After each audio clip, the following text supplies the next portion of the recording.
ओम श्री गणेशाय नम नमस्कार बंधुगण आपण मानकु आम यूट्यूब चैनल को स्वागत।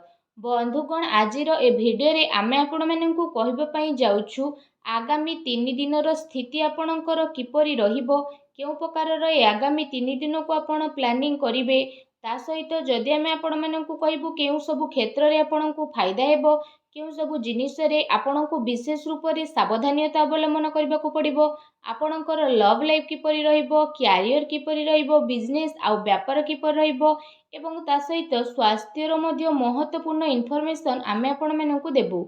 आउ ए वीडियो शेष रे आमे आपण मानकु किछि उपाय विषय मध्य कहिबु, जहा द्वारा आपण ए दिन को आहुरी अधिक शुभ और मंगलदायक सब्यस्त करि परिबे। तेणु आगो को वीडियो आरंभ करबा पूर्व आमर आपण मानकु रिक्वेस्ट कि जदि आपण आमर ए चैनल ले नुआ आछंती तो चैनल को सब्सक्राइब करंतु एवं सांगरे नोटिफिकेशन बेल को मध्य ऑन करंतु, जहा द्वारा समय समय रे सो अपलोड हेउतबा नुआ नुआ वीडियो रो नोटिफिकेशन आपनकु मिलिबो। आसंतु जानिबा किपरि रहइबो ए आगामी 3 दिन आपनक पई विशेष भाबरे। जदि आमे आपण मानकु विशेष रूप रे कहबु, सबुठारु प्रथमे कहबु कि कोन आपनक पई ए 3 दिन रे पॉजिटिव रहबा पई जाउछि। जदि कहबा तो फ्रेंड्स, ए दिन रे प्रकृति आपनकु भरपूर साथ प्रदान करिबो। कौनसी लाभदायक एवं महत्वपूर्ण समाचार मिलिबा कारणरू आपण निजे निजकु आत्मबल एवं भावनात्मक रूप से बहुत अधिक सशक्त अनुभव करिवे। अटकी थिबा कार्य को पूरा करिबा पई मध्य आपण पूरा परिश्रम करिवे। ए दिन आपणक पई बहुत ही लाभदायक दिन साब्यस्त हेबाकू जाउछि। ए दिन रे कोनोसी महत्वपूर्ण समाचार आपणको अवश्य मिलिबो। आर्थिक समस्या सुधुरिबो। अटकी थिबा कोनोसी जमी बाड़ी संबंधित कार्य रे आपणको सफलता मिलिबार जोग मध्य बनुछि। एहा द्वारा पुराणा मित्रंको द्वारा साक्षात हेबा कारणरू मन बहुत प्रसन्न रहिबो। सुख सुविधा भली जिनिस को आपण किना किणी करिके निजर टाइम को स्पेंड करिवे। निजर प्रतिभा आ क्षमता को बुझंतु। यह द्वारा आपणक व्यक्तित्व रे आहुरी अधिक निखार देखिबाकू मिलिबो तथा समाज रे आपणकर छवि मध्य बढ़िबो। ए दिन आपणकर व्यस्तपूर्ण रहिबो, कामर अधिक बोझ रहिबो, किंतु सफलता मिलिबा द्वारा थकापण आपणको हेबो नाही एवं उत्साह मध्य आपणकर बनिकी रहिबो। घरे बंधु को आगमन द्वारा मौज मजलिस रे टाइम को स्पेंड करिवे। निजर योजना को सफल बनेकी रखिबा पई ए दिन आपणको पई बहुत ही उत्तम रहिबो। काफी लंबा टाइम रु चली आसुथुबा कोनोसी प्रॉब्लम रु आपणको मुक्ति मध्य मिली जिवो, जहा पई आपण निजे निजकु चिंता मुक्त विशेष रूप रे अनुभव करिवे एवं आर्थिक मामला रे ठोस एवं महत्वपूर्ण निर्णय आपणक पई लाभदायक सिद्ध हेबो। समस्तंकर चाल आपणक सपक्षरे रहइबो एवं एहार आपण भरपूर उपयोग मध्य करिवे। आपणक भितरे कार्य प्रणाली कारणरू आपण समस्तंक प्रशंसार मध्य पात्र होई जिवो, किंतु कौनसी भी कार्य बा योजना पूर्वरु रूपरेखा अवश्य बनंतु। एहा आपणक पई बहुत ही भल रहिबो। अनेक प्रकारर सफलता ए दिन रे आपणकु अवश्य ही प्राप्त हेबाकू जाउछि। ता सहित आसंतु जानिबा आपणक पई कोन ए दिन रे नेगेटिव रहिबो। निजर क्रोध एवं तरतर भली जेपरि स्वभाव रे आपण नियंत्रण रखंतु। कौनसी संबंधित बा पड़ोसी सहित वाद विवाद भली स्थिति आपणकर उत्पन्न हेबो। उचित हेबो कि निजर कार्य उपरे आपण ध्यान दियंतु। अन्यर अजथा कथा को नजर अंदाज करंतु। मन रे किछि भूल बुझामणा बा आशंका हेबार विशेष रूप रे संभावना रहिछि। निजर स्वभाव रे नियंत्रण रखंतु, कारण केबे केबे आपणकर क्रोधपूर्ण बाणी अन्य को आहत मध्य करि पारे। एहा सह संबंध रे मध्य आपणकर कटुता आसे। आय संसाधन रे आपणकर कमी आसीबो, किंतु खर्च मध्य आपणकर बढ़िबो। सेथिपाई निज बजेट अनुसार खर्च करंतु। किछि अस्वस्थता मध्य आपण अनुभव करिवे, किंतु आपणकर कॉन्फिडेंस आपणकु एक्टिव बनेकी रखिबो। एहा सहित जदि कहिबा अन्य कारणरू कौनसी प्रकारर धन हानि मध्य आपणकर होई पारे।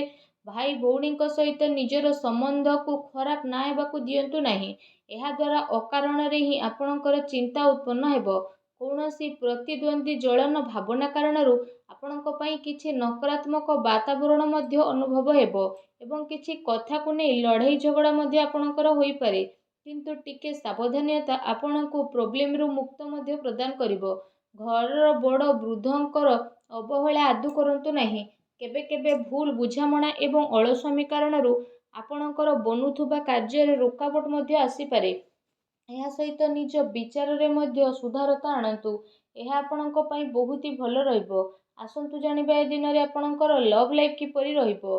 ବୈବାହିକ ଜୀବନରେ ସାମଞ୍ଜସ୍ୟ ଆପଣଙ୍କର ରହିବ। ମନୋରଞ୍ଜନ ସମ୍ବନ୍ଧିତ କାର୍ଯ୍ୟରେ ଆପଣ ଆପଣଙ୍କ ଟାଇମ୍ ସ୍ପେଣ୍ଡ କରିବାରୁ ପରିବାରରେ ହାସ ପରିହାସ ଏବଂ ଖୁସିର ମାହୋଲ ରହିବ। ପାରିବାରିକ ବାତାବରଣ ଆପଣଙ୍କର ସୁଖଦପୂର୍ଣ୍ଣ ରହିବ। ପ୍ରେମ ସମ୍ବନ୍ଧରେ ମଧ୍ୟ ପ୍ରଗାଢ଼ତା ଆସିବ। ରୋମାଣ୍ଟିକ ମାହୋଲ ରହିବ ଏବଂ ନିକଟ ସମ୍ବନ୍ଧରେ ଡିନରରେ ଯିବାର ପ୍ରୋଗ୍ରାମ ମଧ୍ୟ ଆପଣଙ୍କର ବନୁଅଛି। କାଫି ସମୟ ପରେ ଘରୁ ବାହାରିବା ଏବଂ ଲୋକଙ୍କ ସହ ମିଶିବା ଆପଣଙ୍କୁ ଖୁସି ଏବଂ ଶାନ୍ତି ପ୍ରଦାନ କରିବ। ପାରିବାରିକ ବାତାବରଣ ଖୁସି ଭରା ରହିବ। ଘରର ସମସ୍ତ ସଦସ୍ୟ ଜଣେ ଆଉ ଜଣଙ୍କ ସହିତ ଟାଇମକୁ ସ୍ପେଣ୍ଡ କରିବେ। ବାହାର ସମ୍ବନ୍ଧୀୟଙ୍କ ସହ ସାବଧାନ ରୁହନ୍ତୁ। ଏହାଦ୍ୱାରା ମାନହାନି ହେବାର ସମ୍ଭାବନା ରହିଛି।